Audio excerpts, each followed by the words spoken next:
Hello friends, welcome to crazy G K trick. दोस्तों, आज का दिन काफ़ी ऐतिहासिक दिन है क्योंकि इसरो ने 14 जुलाई 2023 मतलब आज के ही दिन चंद्रयान 3 मिशन की सफल लॉन्चिंग की है। तो अपकमिंग जितने भी एग्जाम होने वाले हैं उन एग्जाम से इस टॉपिक से क्वेश्चंस के आने की संभावना भी बहुत अधिक है। तो आज के वीडियो लेक्चर में हम जो भी MCQs हो सकते हैं जो कि अपकमिंग एग्जाम की दृष्टि से महत्वपूर्ण हैं उनको भी हम यहाँ पर डिटेल में डिस्कस करेंगे, और जितने भी दुनिया के चंद्र मिशन हैं या फिर भारत के जितने भी चंद्र मिशन हैं उनके बारे में भी हम यहाँ पर डिटेल में डिस्कस करेंगे। इसके अलावा चंद्रयान 3 मिशन के बारे में हमारे चैनल पर आपको डिटेल्ड थ्योरी वीडियो मिल जाएगा, तो वो भी आप जा कर के देख सकते हैं, हमारे चैनल पर आपको मिल जाएगा। चलिए सीधे हम टॉपिक को स्टार्ट करते हैं और पहला क्वेश्चन यहाँ पर डिस्कस करते हैं। देखिए, पहला क्वेश्चन है चंद्रयान 3 मिशन का उद्देश्य क्या है। ठीक है, तो सबसे पहले हम उद्देश्य को डिस्कस कर लेते हैं कि जो चंद्रयान 3 की लॉन्चिंग की गई है आज ही के दिन, तो इसका आखिर उद्देश्य क्या है। तो ऑप्शन है चंद्रमा की सतह पर सुरक्षित और नरम लैंडिंग का प्रदर्शन करना, मतलब चंद्रमा की सतह पर सुरक्षित और सॉफ्ट लैंडिंग करना। जैसा कि आपको पता होगा जो हमारा लास्ट मिशन था चंद्रयान 2 जिसको हमने नाम दिया था, तो वहाँ पर सॉफ्ट लैंडिंग नहीं हो पाई थी, है ना। तो ये हमारा पहला उद्देश्य है कि इस मिशन की सुरक्षित और नरम लैंडिंग हो। ठीक है, बी ऑप्शन है रोवर को चंद्रमा पर घूमते हुए प्रदर्शित करना, तो ये भी बिल्कुल सही है। जो रोवर होगा वो चंद्रमा की सतह पर घूमेगा। ठीक है, तो ये भी बिल्कुल सही है। और तीसरा पॉइंट है यथास्थान वैज्ञानिक प्रयोगों का संचालन करना। इसका मतलब है रैंडर और जो रोवर होंगे, अभी हम आगे डिस्कस करेंगे रैंडर और रोवर क्या हैं, तो रैंडर और रोवर के माध्यम से चंद्रमा की सतह का वैज्ञानिक परीक्षण करना।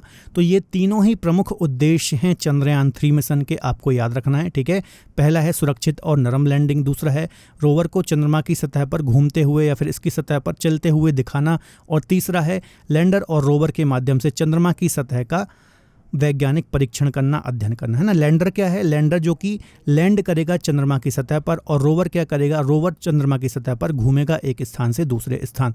तो ये सारे पॉइंट आपको याद रखना है। अगला क्वेश्चन डिस्कस कर लेते हैं, चंद्रयान 3 मिशन की निदेशक कौन है या फिर डायरेक्टर कौन है। तो काफ़ी महत्वपूर्ण ये क्वेश्चन है।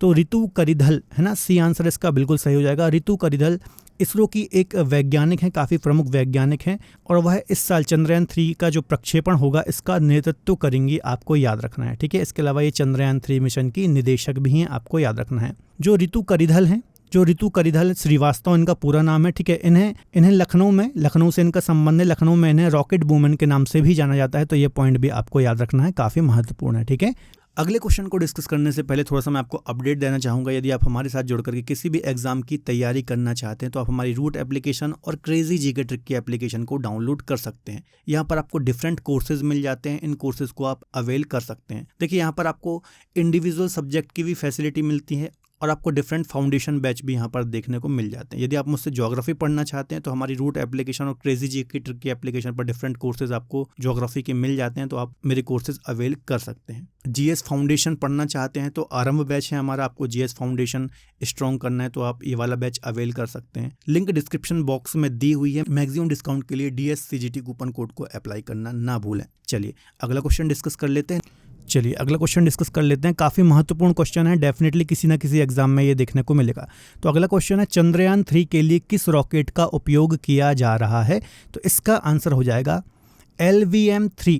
ठीक है, LVM-3 रॉकेट का यहाँ पर प्रयोग किया जा रहा है। देखिए, चंद्रयान 3 को LVM-3M4 रॉकेट से लॉन्च किया जाएगा, आपको याद रखना है। इससे पहले GS LVM-3 या फिर मार्क 3 के नाम से भी जाना जाता था, ये भी आपको याद रखना है। इस रॉकेट का वजन टोटल 660 टन है, तो ये बात भी आपको याद रखना है, काफ़ी महत्वपूर्ण है। ठीक है, तो बहुत ही महत्वपूर्ण क्वेश्चन है, आपको याद रखना है, किसी ना किसी एग्जाम में जरूर ये क्वेश्चन देखने को मिलेगा। अगला क्वेश्चन डिस्कस कर लेते हैं, चंद्रयान 3 का कुल वजन कितना है। तो इस जो ये पूरा हमारा मिशन है इसका वेट कितना है, तो 3900 किलोग्राम 3900 kg इसका कुल वजन है, आपको याद रखना है। देखिए, जो चंद्रयान 3 है इसमें टोटल 3 मॉड्यूल हैं, आपको याद रखना है। एक लैंडर है, एक रोवर है और एक प्रोपल्शन मॉड्यूल है। इसको अभी हम आगे डिटेल में भी डिस्कस करेंगे। और इसका टोटल वेट कितना है, तो 3900 किलोग्राम इसका टोटल वेट है, आपको याद रखना है। ठीक है, अगला क्वेश्चन भी काफ़ी महत्वपूर्ण है। इनमें से कौन से देश चंद्रमा पर सफलतापूर्वक उतर चुके हैं या फिर सफल लैंडिंग इन्होंने चंद्रमा पर की हुई है। ठीक है, तो यहाँ पर देखिए कुछ ऑप्शन दिए हुए हैं, इनको हम डिस्कस करते हैं। जैसे कि देखिए, अमेरिका है, सोवियत यूनियन है, फ्रांस है, भारत है और चीन है। ठीक है, तो इसमें से कौन कौन से ऐसे देश हैं जिन्होंने चंद्रमा पर सफलतापूर्वक लैंडिंग की है या फिर उतरे हैं, तो कौन कौन से देश हैं। तो एक तो अमेरिका हो जाएगा, एक सोवियत यूनियन हो जाएगा और एक चीन हो जाएगा। तो 1, 2 और 5, तो सी आंसर इसका बिल्कुल सही आंसर हो जाएगा। ठीक है, देखिए चंद्रमा का जो मिशन रहा है, ठीक है, इसमें बहुत सारे देशों ने प्रयास किया, जैसे कि यूएसए इसमें सक्सेसफुल हुआ, सोवियत यूनियन इसमें सक्सेसफुल हुआ, चाइना इसमें सक्सेसफुल हुआ। ठीक है, इसके साथ साथ इजराइल, भारत, यूएई ने भी प्रयास किए, लेकिन ये सफल नहीं हो पाए चंद्रमा पर सफल लैंडिंग करने में। तो ये बात भी आपको याद रखनी है। अगला क्वेश्चन डिस्कस कर लेते हैं, चंद्रयान 3 मिशन की लॉन्च तिथि क्या है। तो ये भी एग्जाम में पूछा जा सकता है क्वेश्चन कि चंद्रयान 3 जो मिशन है कब लॉन्च किया गया। काफ़ी महत्वपूर्ण डेट हो सकती है एग्जाम के दृष्टिकोण से। तो आज के ही दिन मतलब 14 जुलाई 2023 को 2:35 पर चंद्रयान 3 की सफल लॉन्चिंग की गई है ना। कहाँ से की गई, तो श्रीहरिकोटा में सतीश धवन जो अंतरिक्ष केंद्र है, यहाँ से इसकी सफल लॉन्चिंग की गई, आपको याद रखना है। ठीक है, चलिए अगला क्वेश्चन डिस्कस कर लेते हैं। भारत का सैटेलाइट लॉन्चिंग स्टेशन कहाँ पर स्थित है। तो ये भी एक स्टैटिक टॉपिक है। अभी मैंने आपको पिछले क्वेश्चन में ही इसका आंसर दे दिया कि भारत का जो सैटेलाइट लॉन्चिंग स्टेशन है, जितनी भी सैटेलाइट भारत से लॉन्च की जाती हैं, तो एक श्रीहरिकोटा आइलैंड है, श्रीहरिकोटा द्वीप है, आप यहाँ इमेज में देख सकते हैं। ये पुलिकट लेक के बीचों बीच आपको देखने को मिलता है। तो यहाँ पर ही भारत का एकमात्र satellite launching station Sriharikota island है, और यहाँ पर जो इस स्टेशन का नाम है इसको बोलते हैं सतीश धवन अंतरिक्ष केंद्र।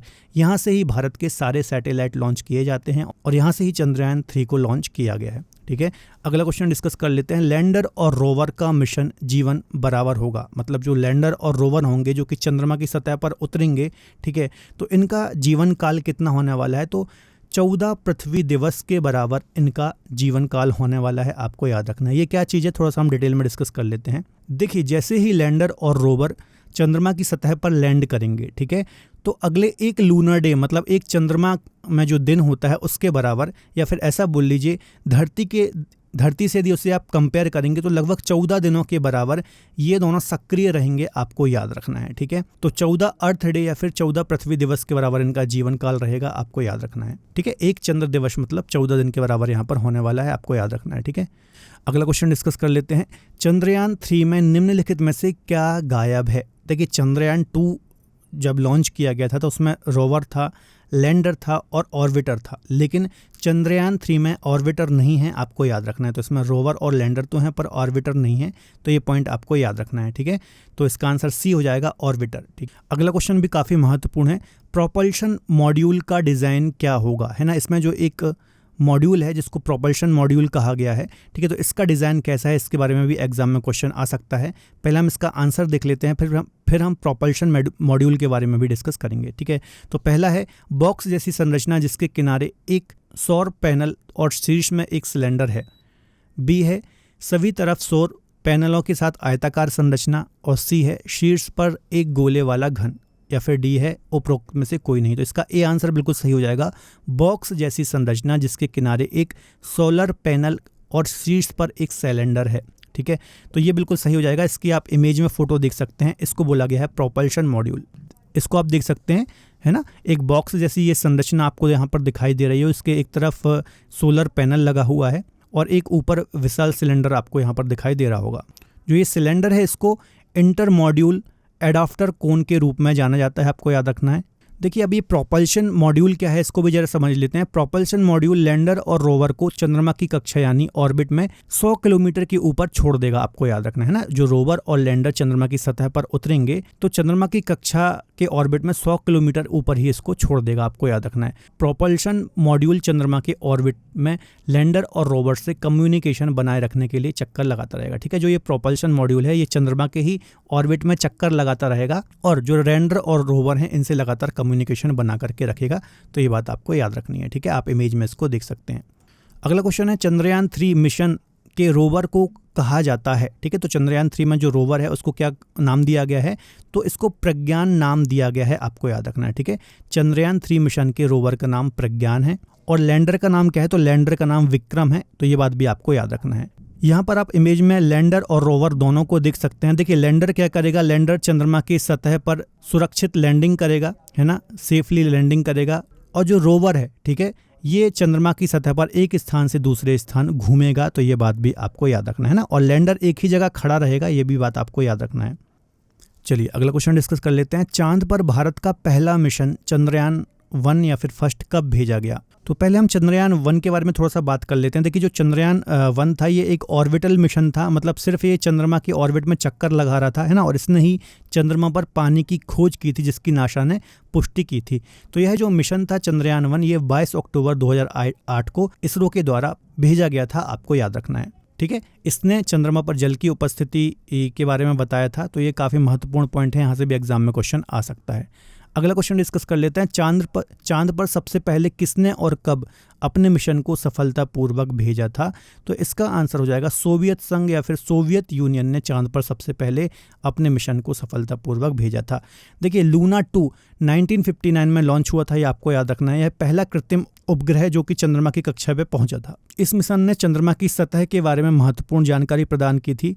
इससे यह भी पता चला था कि वहाँ पर कोई चुंबकीय क्षेत्र नहीं है। इसके अलावा लूना 3 भी एक यूएसएसआर का ही मिशन था। लूना 2 के सफल परीक्षण के बाद सोवियत संघ ने 1959 में इस मिशन को लॉन्च किया था। इस मिशन ने चंद्रमा की कई तस्वीरें ली थीं और इससे यह भी पता चलता है कि चंद्रमा की सतह पर बड़े बड़े गड्ढे हैं, ठीक है, तो ये बात भी आपको याद रखना है। अगला क्वेश्चन डिस्कस कर लेते हैं जो कि बहुत इंपॉर्टेंट है और अक्सर आप इसको पढ़ते भी हैं। चांद पर पहली बार इंसान कब पहुंचा? तो 1969 में 20 जुलाई 1969 में इंसान पहली बार चंद्रमा की धरती पर उतरा और इस मिशन का नाम था अपोलो 11। नील आर्मस्ट्रॉन्ग, आपने इनका नाम सुना होगा, यूएसए से इनका संबंध था और नासा का ये मिशन था अपोलो 11 जिसके माध्यम से नील आर्मस्ट्रॉन्ग पहली बार चंद्रमा की धरती पर उतरे थे। तो ये काफ़ी महत्वपूर्ण पॉइंट है, आपको याद रखना है। और चांद की जिस जगह पर इंसान ने अपना पहला कदम रखा था उस जगह का नाम क्या है? ट्रिक्विलिटी वेस। तो ये बात भी आपको याद रखना है। अगला क्वेश्चन भी इसी से रिलेटेड है। नील आर्मस्ट्रॉन्ग के साथ चांद के मिशन पर जाने वाले दूसरे व्यक्ति का नाम क्या था? तो बज एल्ड्रिन इनका नाम था, ये बात भी आपको याद रखना है। नील आर्मस्ट्रॉन्ग के साथ बज एल्ड्रिन भी चंद्र मिशन पर जाने वाले दूसरे व्यक्ति थे, तो ये बात भी आपको याद रखना है, ठीक है। चलिए अगला क्वेश्चन है, इसरो की स्थापना कब हुई? तो ये भी काफ़ी महत्वपूर्ण है। इसरो जो कि हमारी अंतरिक्ष एजेंसी है भारत की, इंडियन स्पेस रिसर्च ऑर्गेनाइजेशन, तो इसकी स्थापना 15 अगस्त 1969 को हुई थी। तो ये भी काफ़ी महत्वपूर्ण पॉइंट है, आपको याद रखना है, एग्जाम में क्वेश्चन पूछा जा सकता है। अगला क्वेश्चन है, चंद्रयान 2 की कमान किन 2 महिलाओं के हाथ में थी? ठीक है, अभी हमने चंद्रयान 1 डिस्कस किया था, ठीक है, तो ये चंद्रयान 2 से भी क्वेश्चन आ सकता है। तो चंद्रयान 2 की कमान जिन 2 महिलाओं के हाथ में थी इनका नाम क्या है? तो इसका ए आंसर सही हो जाएगा एम वनीता और रितु करिधल, ठीक है। चंद्रयान 2 मिशन की कमान जो जिन महिलाओं के हाथ में थी इनका नाम क्या है? प्रोजेक्ट डायरेक्टर थी एम वनीता और मिशन डायरेक्टर थी रितु करिधल। अभी हमने डिस्कस किया था कि जो रितु करिधल हैं ये चंद्रयान 3 मिशन की भी निदेशक थी, एक साइंटिस्ट हैं इसरो में। अभी मैंने आपको बताया था रॉकेट वुमेन के नाम से भी इनको जाना जाता है लखनऊ में। तो ये सारी डिटेल भी आपको याद रखना है, काफ़ी महत्वपूर्ण है। चलिए अगला क्वेश्चन है, सर्वेयर प्रोग्राम का संबंध किस देश से है? ठीक है, तो सर्वेयर जो प्रोग्राम है यह भी चंद्र मिशन से संबंधित है और यह एक अमेरिका का मिशन है, आपको याद रखना है, ठीक है। सर्वेयर प्रोग्राम की यदि हम बात करें तो नासा ने 1966 से लेकर के 1968 तक एक सर्वेयर प्रोग्राम चलाया था जिसमें 7 मानव रहित विमान चंद्रमा पर भेजे थे, आपको याद रखना है। इन वाहनों ने सफलतापूर्वक सॉफ्ट लैंडिंग कर चंद्रमा की मिट्टी और यांत्रिक, इसके अलावा थर्मल विशेषताओं का डाटा एकत्र किया था। तो याद रखना है सर्वेयर जो मिशन है ये नासा का अमेरिका से संबंधित मिशन है, काफ़ी इंपॉर्टेंट है, याद रखना है। एक और काफ़ी महत्वपूर्ण मिशन है चांगाई 4 मिशन, यह किस देश से संबंधित है? तो इसका संबंध चीन से है। तो अभी जैसा कि मैंने बताया था कि चंद्रमा के जो सफल मिशन रहे हैं उसमें यूएसएसआर हो गया, यूएसए हो गया और चीन हो गया। तो ये 3 देश ही हैं जिन्होंने सफलतापूर्वक चांद पर लैंडिंग की है या फिर सफल मिशन इनके रहे हैं। तो चांगाई 4 जो है ये चीन का मिशन है, आपको याद रखना है। चीन ने 2019 में इस मिशन को लॉन्च किया था जिसने चंद्रमा पर सफलतापूर्वक मतलब लैंडिंग की थी। इस मिशन ने चंद्रमा की भूविज्ञान और संरचना के बारे में कई जानकारियां प्रदान की थी। तो ये बात भी आपको याद रखना है, ठीक है। तो बच्चों ये हमने 20 क्वेश्चन डिस्कस किए हैं। इसके अलावा कल ही हमारा इस टॉपिक के संबंध में डिटेल थ्योरी लेक्चर आया था, तो वो भी आपको हमारे चैनल पर मिल जाएगा। दुष्यंत सर ने उस टॉपिक को बहुत ही अच्छे से कवर किया है। तो डिटेल में यदि आप थ्योरी पढ़ना चाहते हैं तो वो थ्योरी लेक्चर भी देख सकते हैं और यहाँ पर जो भी क्वेश्चन एग्जाम में बन सकते हैं वो भी मैंने आपको यहाँ पर कवर करा दिए हैं। तो फिलहाल आज के वीडियो लेक्चर में इतना ही। वीडियो यदि पसंद आया तो प्लीज़ वीडियो को लाइक करें, इसके अलावा अपने दोस्तों के साथ शेयर जरूर करें। मिलेंगे अगले बेहतर लेक्चर में, तब तक अपना ध्यान रखिए और पढ़ते रहिए। बाय बाय, टेक केयर, जय हिंद।